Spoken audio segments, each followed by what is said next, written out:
Alors, bonjour à tous. Donc voilà, nous sommes sur la mise à jour de la carte du Discover Media. Donc, vous retrouvez normalement quand vous avez téléchargé, vous retrouvez que ce fichier-là. C'est une archive. Donc vous voyez, il y a marqué 7zip. Donc ce fichier, il faut le décompresser.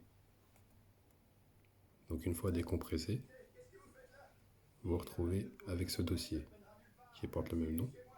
Donc pour décompresser, vous faites clic droit, là 7zip. Après pour les Mac, là je parle spécial dédicace pour Samuel et tous les utilisateurs de Mac. À vous de voir comment ça fonctionne la décompression. Mais en gros, vous faites extraire vers le nom du dossier.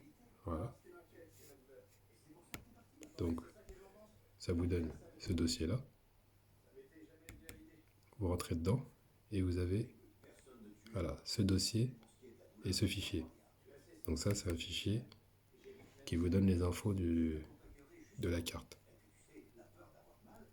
Le GPS va lire ces infos-là pour les retranscrire.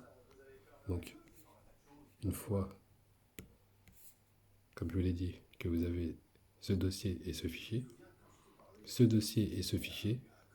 vous les copiez sur la carte SD. Bien sûr, en ayant d'abord retiré ce dossier et ce fichier de votre carte SD. C'est-à-dire votre carte SD, quand vous l'avez retiré de votre GPS, normalement, ils devaient déjà détenir ce fichier et ce dossier. Donc vous les retirez, vous les mettez sur votre bureau. Donc votre carte SD est vide. Et là, vous mettez le nouveau dossier et le nouveau fichier que vous avez eu en téléchargeant sur le site. Donc vous les mettez dans la carte SD. Une fois copiés sur la carte SD, chose importante sur la carte SD, il y a un petit loquet sur le côté gauche. Il faut le remettre en position lock, position verrouillée. Si vous le laissez en position déverrouillée, votre GPS ne le lira pas. Donc il faut le mettre en position lock.